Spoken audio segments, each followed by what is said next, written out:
Joining us now is Senator Angus King, an independent from Maine. He sits on the Intelligence and Armed Services Committee. Senator, good to have you with us this morning. Let's start there on Ukraine, if we could. Senator Murphy, pretty skeptical that a deal could be reached, certainly this week anyway. Lindsey Graham had warned that it doesn't have to be everything I want, he said, but it has to be major. How concerned are you this morning about that funding? Well, I am concerned because it's really sort of illogical to connect border security with aid for Ukraine. They're two very separate issues. Ukraine is critical. To back away, to leave Ukraine to the tender embrace of Vladimir Putin would be a historic, and I mean historic, mistake that would haunt this country for generations. It would undermine our credibility around the world with our allies. It would certainly destabilize Europe. It would open the door in Eastern Europe to Putin's ambitions. It would be a huge mistake. Now, having said all that, Chris Murphy and James Lankford and others are working on something on the border, and if it can be narrowed to the point where it does indeed increase border security, I think both sides might be able to come together on a principle like that.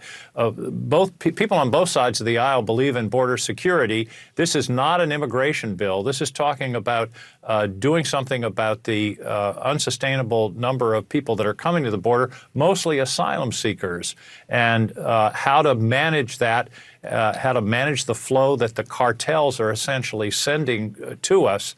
I think is something that's worth working on.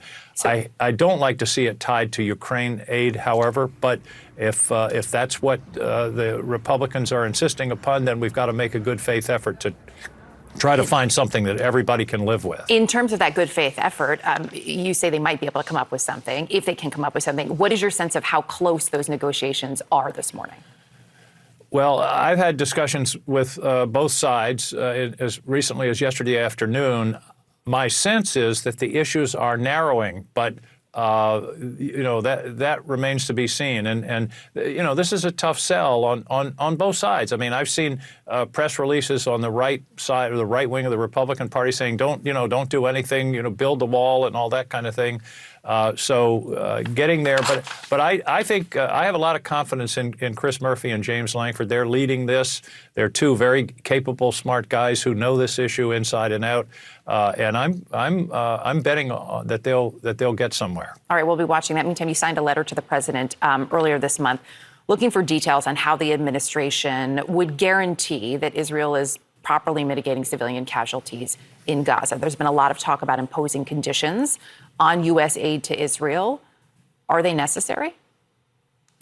Well, I've done a lot of work on this and in fact, have really thought long and hard about it myself. There are inherent conditions on military aid to anybody that's in U.S. law, Title 22, and there are other sections of U.S. law that talk about you can't use U.S. aid for gross violations of human rights. So the question is whether something in addition to that is necessary. The administration is working very hard to try to moderate the bombing campaign, for example, and I think they've done a good job. But the real question is Israel listening? And that's really the difficulty. I don't know if conditioning the aid is the right answer, but I think Israel has to understand that they're losing the information war, and they have to be much more discreet and surgical in their war against Hamas. Finally, they are really bad people. What they did on October 7th was pure evil. And, you see these tunnels. Think about that for a minute. They built these tunnels and with all that concrete that could have been infrastructure for their people, the Palestinian people in Gaza.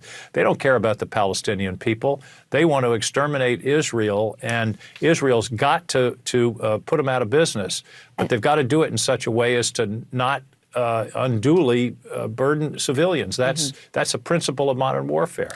I do want to talk to you about this new bill that you're introducing today, specifically that would address, in the hopes of obviously preventing another mass shooting like we just saw, unfortunately, in your state. It would limit, among other things, the number of rounds a gun's magazine could hold, also ban certain devices that can convert conventional weapons. You have a fair amount of Democratic support here. I'm curious, Did you reach out to your fellow senator from Maine, Senator Collins, on this? Well, we've reached out to a number of Republican senators, and they're reviewing it. They're looking at it. This is a new approach to this problem of assault weapons. And what we're really focusing on is the way it works, the way the gun actually works rather than what it looks like. And the heart of it, Erica, is that those big curved magazines that you see that hold 15, 20, 40 bullets, and our bill would essentially prohibit that. They would say that a gun that operated as these weapons do, as any rifle does, cannot have a detachable magazine and must have an internal magazine with no more than 10 bullets. That's it. And we're focusing on the lethality of these things rather than what they look like. And the whole idea here is to save lives. And one of the problems in a mass shooting is if the shooter doesn't have to stop and reload, they're much more deadly. And for example, the shooter in Maine, as I understand it, had 2 magazines duct taped together so when one was empty, he could flip it over and then jam the new one in.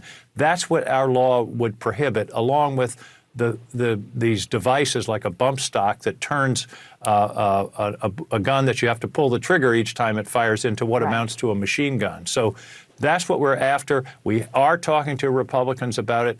To me, this is purely consistent with banning machine guns 100 years ago or sawed-off shotguns. These are particularly dangerous, useful only for killing people, and we want to diminish that lethality. We will watch to see where that proposal goes. I appreciate you joining us this morning, Senator Angus King. Thank you. Thanks, Erica.